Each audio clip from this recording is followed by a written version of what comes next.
नमस्कार, अस्सलामुअलैकुम। लाइव हिंदुस्तान पर आप देख रहे हैं वीडियो शो दीन दुनिया। मैं हूं इमरान खान।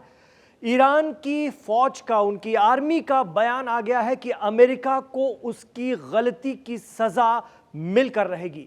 ईरानी फौज के चीफ जनरल मौसावी का यह बड़ा बयान आया है। साथ में उन्होंने यह भी कहा है कि इसराइल पर तगड़ी कार्रवाई ईरान की तरफ से जारी रहेगी।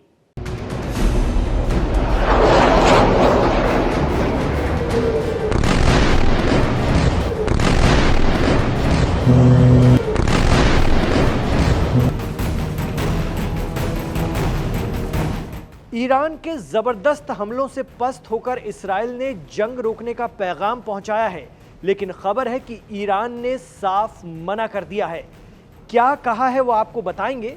इसराइली मीडिया में आ रही खबरों के मुताबिक इसराइल ने अमेरिका के जरिए ये मैसेज ईरान तक भेजा है।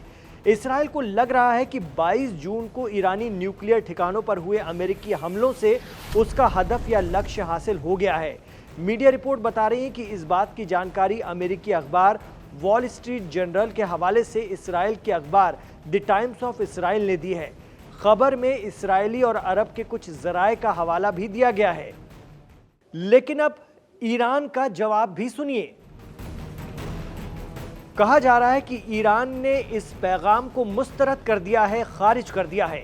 उसका कहना है कि अब ये जंग रोकने का वक्त नहीं है, वो तो अपना बदला लेकर ही रहेगा। Aim right, achieve big. At KR Mangalam University, we provide you the platform to turn your dreams into reality. At KR Mangalam University. Iran observer के एक्स पेज के हवाले से दावा किया जा रहा है कि इसराइल ने अपने दोस्त अरब मुल्कों के जरिए जंग खत्म करवाने की बात कहलवाई है, लेकिन ईरान ने इस अपील को रिजेक्ट कर दिया है। कुछ मीडिया रिपोर्ट कह रही हैं कि इस्राएली न्यूज़ वेबसाइट वानेट से एक अफसर ने कहा है कि अगर खामनेई फायर रोकते हैं और कहते हैं कि ईरान लड़ाई ख़त्म करना चाहता है तो हम इसे कबूल कर लेंगे।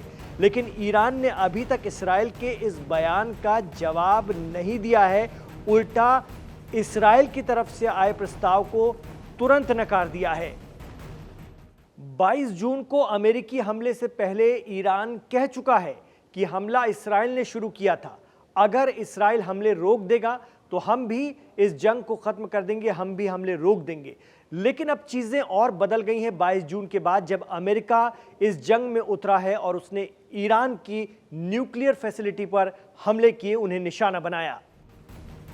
ताजा सूरत हाल में तो ईरान गुस्से से आग बबूला है, जिसका असर यह हो रहा है कि इसराइल में लंबे लंबे सायरन बज रहे हैं। ईरानी मिसाइलें और भी ताकत के साथ इसराइल के शहरों पर गिर रही हैं।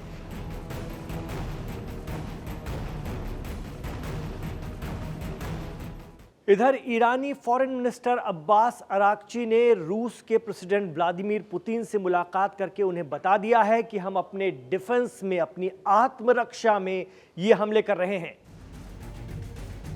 खबर है कि इसके बाद पुतिन ने अमेरिका और इसराइल से बात की है, सभी जगह फोन किया है।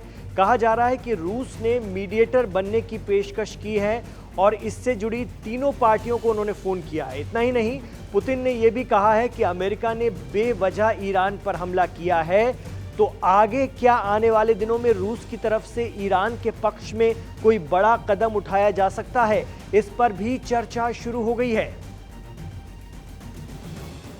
कहा तो यह भी जा रहा है कि रूस के जरिए ईरान को फौजी मदद देने की उम्मीद की जा रही है। माना जा रहा है कि इसराइल के साथ अमेरिका के आने से ईरान के साथ रूस इस जंग में शामिल हो सकता है। ईरान पर अमेरिका के हमले से रूस बेहद नाराज है, जिसके चलते रूस के सिक्योरिटी काउंसिल के नायब दिमित्री मेदवेदेव ने कहा कि ईरान को कई देश न्यूक्लियर हथियार देंगे। रूस ने कहा कि अमेरिकी हमलों के बाद अब कई देश ईरान के सुप्रीम लीडर और रूहानी पेशवा के इर्द गिर्द इकट्ठा हो रहे हैं। ईरान की सरकार बच गई है, बल्कि खामनेई और ताकतवर हो गए हैं। रूस के तरफ से कहा गया है कि इस तरह अगर कर रहे हैं तो ट्रंप नोबेल पीस अवार्ड भूल जाएं। मेदवेदेव ने ट्रंप पर तंज करते हुए कहा है कि क्या शानदार शुरुआत है मिस्टर प्रेसिडेंट।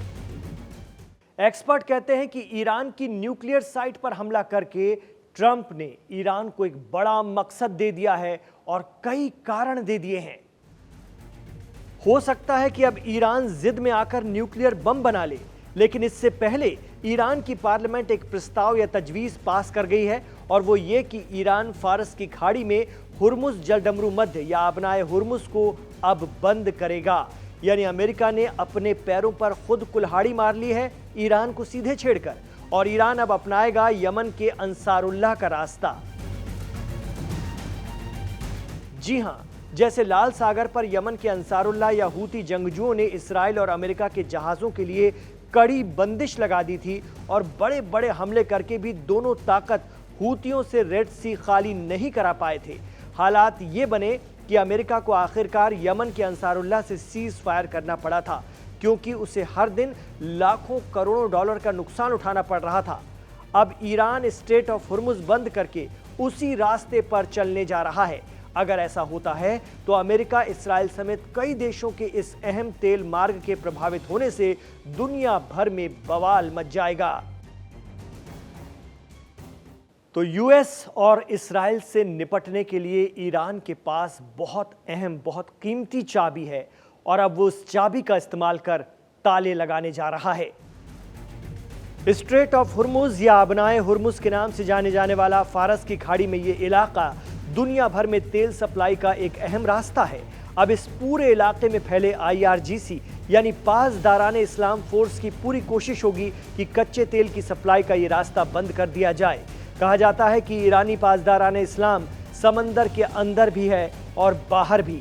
अगर तेल की सप्लाई एक हफ्ते भी मुतासिर हुई तो ग्लोबल मार्केट हिल जाएगा, अमेरिकी और यूरोपीय इकोनॉमी में मंदी आ जाएगी और डॉलर गिरेगा तो दुनिया पर इसका असर पड़ेगा। यूरोप का असर अरब पर भी पड़ता है और इसकी चपेट में दक्षिण एशिया का आना भी तय है। भारत भी इससे मुतासिर होगा। एक बार फिर आबनाए हुर्मुज़ के बारे में जान लीजिए।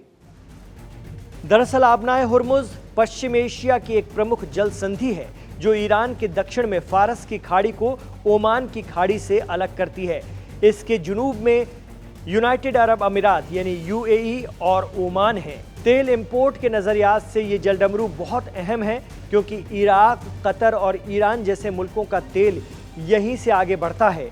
अपने सबसे कम चौड़ी जगह पर ये दोनों तटों पर 39 किलोमीटर की चौड़ाई में है और ये ईरान को ओमान से अलग करती है। इस तेल सप्लाई रास्ते में ईरान की ईरानी रेवोल्यूशनरी गार्ड कॉर्प्स का पूरा कंट्रोल है।